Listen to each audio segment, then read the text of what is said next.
Boa tarde, meus queridos, ou boa noite, bom dia, não sei que hora você está assistindo isso, mas o importante é que você está assistindo isso. E hoje eu vim falar sobre o balanço de pré-temporada dos primeiros, pelo menos, 4 dias de testes que aconteceram agora em Barcelona da Fórmula 1. Tivemos algumas coisas interessantes acontecendo ali, algumas imagens, alguns conceitos e algumas informações que a gente já consegue depreender desse período inicial de testes coletivos da categoria. Vamos lá. Mercedes. Vamos falar de equipe por equipe. Mercedes. Mercedes tem um carro absolutamente confiável. E o fato deles não tentarem ser rápidos indica que eles não estão preocupados em ser rápidos, porque eles sabem que são. Eles estão preocupados em fazer o carro confiável e aparentemente isso eles agora também sabem que tem um carro confiável. Começam como franco favoritos ao título de 2016? Aparentemente sim. Pode ter algum problema mais para frente, pode vir que a Ferrari surpreender? Pode, mas é improvável. A verdade é que eles parecem muito bem para esse começo de ano, estão muito tranquilos e rodaram mais do que todas as equipes na pista de Barcelona. Quando eu digo rodaram, não é de perder controle do carro, é no sentido de dar mais voltas do que toda a concorrência. É impressionante e é um indicativo que começamos um ano, mais uma vez, com os carros prateados como francos favoritos do ano. Ferrari, segunda equipe mais bem colocada, melhor colocada, melhor dizendo, no fim do ano passado. Começa esse ano com a meta de bater a Mercedes. Não parecem que conseguiram, não. Eles deram uma evoluída, parece que o carro deles é bastante ousado, exatamente na tentativa de reduzir essa diferença que os separa para a Mercedes, mas não temos ainda um indicativo claro de que eles conseguiram, de fato, reduzir essa diferença. O Kimi Raikkonen e o Sebastian Vettel falaram que o carro é um passo à frente em relação ao modelo anterior, que o carro é bem bom, que é rápido, mas não vimos ainda a mesma tranquilidade da Mercedes no staff da Ferrari. O próprio fator de quilometragem é um indicativo. Eles tiveram alguns problemas técnicos que a Mercedes, por exemplo, não teve. Eles tentaram ser rápidos, eles usaram os pneus ultramacios, uma preocupação que a Mercedes, por enquanto, não teve, porque eles têm a ciência de que tem um carro muito rápido nas mãos. A Ferrari talvez não tenha tanto. Então eles estão querendo fazer, talvez, um teste de até que ponto o nosso carro realmente é rápido. Então, a Ferrari, pelo visto, ainda não deu provas de que pode, de fato, brigar com a Mercedes pelo título. Melhoraram? Sim. O suficiente para alcançar a Mercedes? Por enquanto, parece que não. A gente vai saber melhor na semana que vem e, sobretudo, no começo da temporada. Mas, pelos 4 dias iniciais de testes, isso não está claro ainda, que eles têm essa capacidade, essa ambição de alcançar a Mercedes. A equipe Williams. A equipe Williams, que no ano passado foi a terceira melhor colocada, terminou o ano um pouco em baixa. Esse ano, pelo menos nesses 4 primeiros dias, não temos um panorama claro sobre a equipe. Por quê? Porque eles não estavam preocupados, assim como a Mercedes, em mostrar velocidade. Estavam preocupados em testar o carro, testar soluções mecânicas, ver se o carro era confiável, entender o funcionamento e, aos poucos, melhorar o acerto do carro, visando de fato a velocidade, mas nem usar os pneus supermacios e ultramacios. O foco deles era realmente juntar a quilometragem para, com isso, ter o maior número possível de dados eletrônicos para analisar, já de olho nos testes da semana que vem, sobretudo no início da temporada, que é daqui a 10, 12 dias. Então, eles não estão com tanta pressa para mostrar velocidade. Mas será que eles têm essa velocidade? Felipe Massa disse que o carro tem mais aderência e pressão aerodinâmica do que o carro do ano passado. Mas a gente não sabe se esse ganho que eles tiveram é equivalente ou melhor do que o ganho que as suas rivais tiveram. Então, é uma pergunta a ser respondida ainda. Não descarte a Williams como terceira força, mas por enquanto não vimos provas de que de fato ela seja essa terceira força. O fato dela não estar preocupada em mostrar se é ou não pode mostrar uma certa calma típica de quem confia num bom carro. Vamos ver, não sabemos ainda. Renault. Renault comprou a Lotus e com isso perdeu o motor Mercedes, obviamente, para o motor Renault. Não fazia sentido uma equipe Renault com motor Mercedes, né? Então, com essa troca de motores, eles perderam potência. O carro novo deles é muito parecido com o carro do ano passado, é uma evolução do carro do ano passado, tem novidades, não é que é o mesmo carro com uma peça ou outra diferente. É um carro completamente distinto, se você comparar inclusive o recorte do chassi, do monocoque, do cockpit do carro, você percebe que é um outro carro, até porque as demandas de segurança exigiriam, de qualquer forma, um outro carro. Mas o fato é que eles não vão ter um ano muito bom, a julgar pelos 4 dias iniciais de testes. Eles tiveram problemas de confiabilidade, só no último dia de testes que eles conseguiram rodar mais de 150 voltas, mas no começo eles não tinham toda essa bola cheia no quesito confiabilidade, e velocidade ainda parece uma coisa distante da preocupação deles. Eles querem que o carro não quebre. No último dia eles conseguiram isso. Mas o fato deles terem um motor muito fraco em relação aos Mercedes e Ferrari enseja que eles não vão ter um ano fantástico em matéria de competitividade. Além disso, eles não focaram todo o dinheiro deles para o carro desse ano. Eles estão pensando em 2017, quando vai ter uma grande mudança de regulamento. Então esse é um ano de adaptação, é um ano de transição. Portanto, não vejo, por enquanto, com base nos testes que nós vimos nessa semana, um ano muito positivo para a Renault. Ainda vai ter os testes da semana que vem, etc, etc. Inclusive, eles ainda não apresentaram a pintura oficial. Esse carro preto e amarelo não é a pintura oficial. Talvez tenham elementos presentes já nesse carro, mas não é a final que a gente vai ver em Melbourne. Outra equipe, Force India. Mostraram boa velocidade, mas eles estavam querendo mostrar velocidade. O próprio Nico Hülkenberg, que é autor da melhor volta do dia na quarta-feira, falou que eles fizeram uma volta muito rápida, muito boa, mas que eles sabem que a concorrência não estava tentando ser rápida como eles. Então, eles têm uma certa tradição de querer mostrar serviço. Então, a gente não sabe ainda até que ponto essa boa velocidade mostrada se refletirá numa competitividade real no início da temporada. O carro é bom? É, porque é muito baseado, mais uma vez, no fim do carro do fim do ano passado, que deu trabalho para a Williams, inclusive. A dupla de pilotos é boa, então não tem por que achar que vai ser um começo de ano horrível. Eles têm um motor Mercedes. Com motor Mercedes, nada pode ser tão ruim assim, né? Red Bull. Red Bull tinha, segundo muitos especialistas, o melhor chassi de 2015.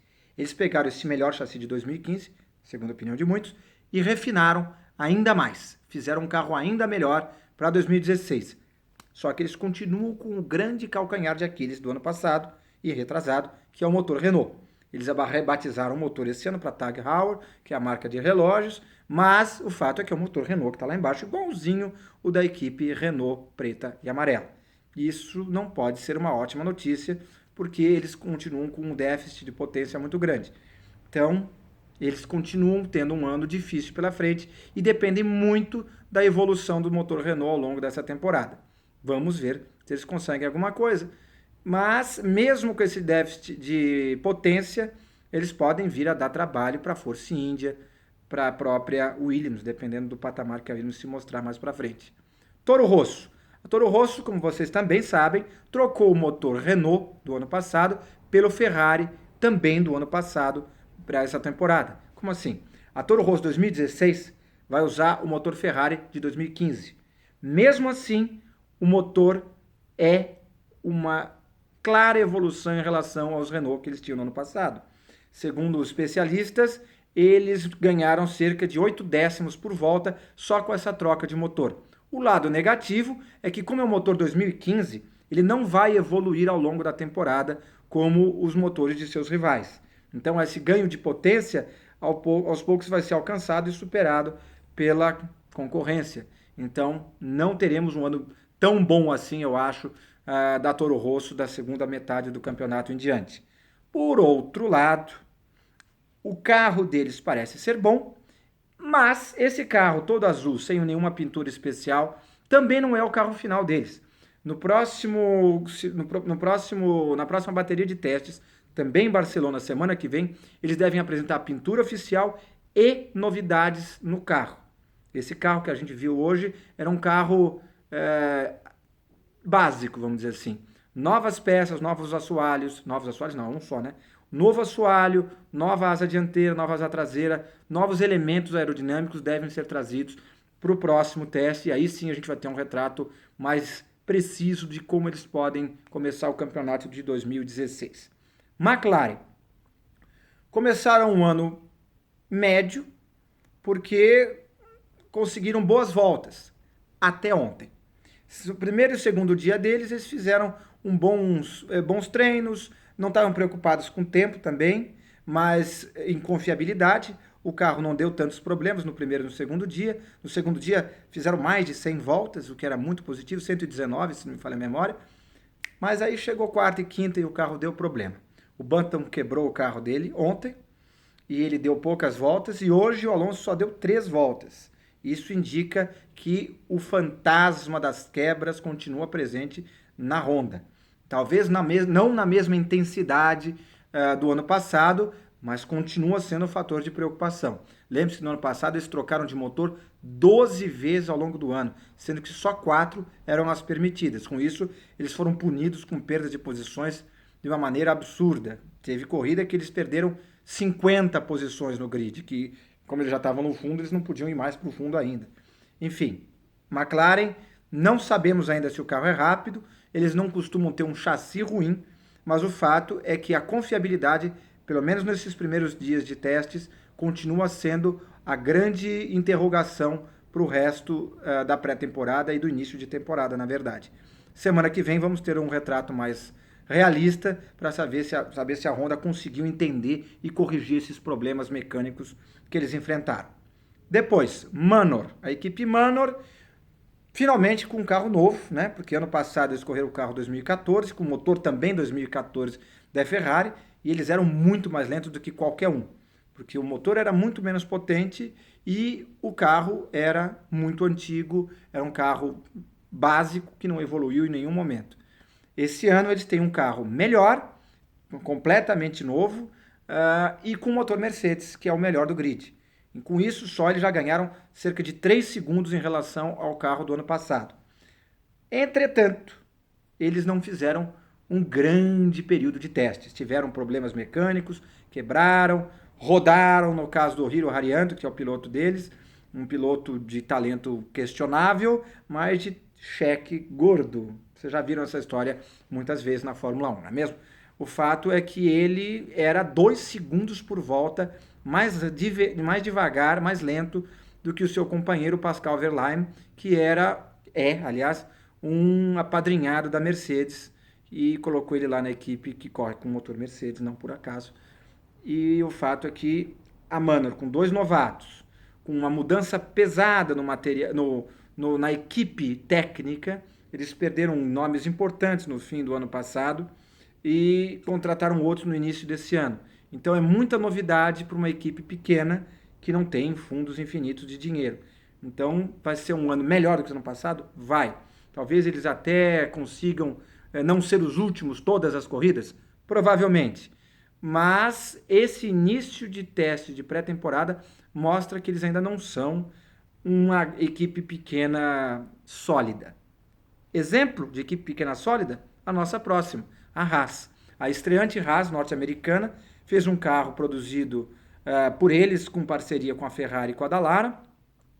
Um carro que se mostrou confiável para o primeiro carro de Fórmula 1 deles. Deram mais de 200 voltas, não tiveram problemas insolvíveis ao longo dos 4 dias. E tem uma dupla de pilotos interessante. Quem são essa dupla de pilotos? Você já sabe. O Romain Grosjean e o outro, eu acabei de esquecer o nome só porque eu estou ao vivo. Oh, meu Deus do céu. O nome do um Romain Grosjean e o outro é o Esteban Gutierrez. Ainda não estou tão velho assim, tão caduco. É uma dupla com alguma experiência. O Gutierrez nunca mostrou um brilho fantástico, mas pelo menos tem experiência. E o Magnussen, que também não tem grande experiência, mas era tido como uma aposta no base do talento. Então, eles estão melhor colocados do que, por exemplo, a Manor, no quesito pilotos e experiência de pilotos, pelo menos. Mas, e sempre tem um mas, é uma equipe novata. Eles vão descobrir tudo praticamente do zero em relação a equipes que já têm mais rodagem. Claro, muita gente que está lá dentro dessa equipe é gente experiente. Mas o fato de eles terem que se combinar entre eles ao longo de uma temporada como equipe pela primeira vez pode ser um fator a ser considerado um dificultante, né? Ainda assim, eles não devem ficar lá atrás, como todo mundo estava imaginando, não. Eles devem ficar no meio do pelotão para trás, brigando talvez com Sauber, talvez com Toro Rosso, dependendo da situação da McLaren até a McLaren. E a Manor, provavelmente eles vão ganhar com alguma facilidade. Vamos ver, muito cedo para dizer. Essas são as 10 equipes que treinaram com os carros 2016. A Sauber, do Felipe Nasser e do Marcus Ericsson, testou também, mas com carro e motor 2015. Então não serve como referência de confiabilidade, porque é um carro que eles conhecem de cor e salteado.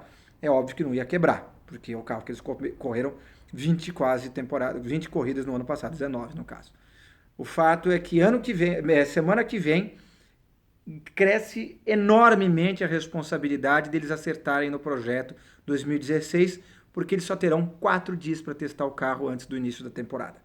Então, quando todo mundo está tendo problemas nessa semana e pode corrigir para a semana que vem testar as correções, eles vão ter que ter um carro impecável de nascimento, porque se eles tiverem problemas, eles só vão poder corrigir já no primeiro grande prêmio da temporada, que é o da Austrália.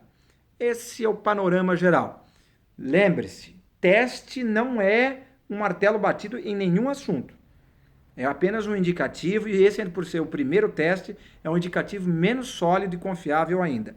Vamos esperar a semana que vem, onde eles terão mais 4 dias de testes, e aí sim eles já vão testar acerto para velocidade, para qualificação. A gente vai ver tempos provavelmente bem melhores do que a gente viu essa semana, de todas as equipes, mas ainda assim vamos com cautela, porque a gente nunca sabe exatamente a carga de combustível de cada carro, as condições de cada pneu, o mapeamento de injeção eletrônica e de alimentação de combustível, se eles estão usando o KERS e o ERS. Todas essas variáveis podem dar mais de 6, 7 segundos por volta.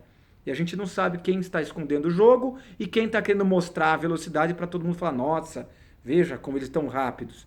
Teve muita equipe na história da Fórmula 1 que assombrou nos testes de inverno, aí chegou no campeonato, decepcionou. E isso nos dá uma boa lição de como é bom ter cautela com esses tempos de volta na temporada. O importante em pré-temporada é voltas registradas, quantas voltas cada equipe conseguiu dar. E mais uma vez, por esse critério, a Mercedes está sobrando. É isso. Qualquer dúvida, quer conversar comigo, quer mandar pergunta, entre no meu Twitter, o @InácioF1, ou aqui mesmo no blog, o joseinácio.com, ou na nossa fanpage no Facebook, o José Inácio Falou, tá certo? Então, meu Twitter é @InácioF1, o site joseinácio.com e o Facebook José Inácio Falou, tá certo? Um grande abraço e nos falamos. Tchau!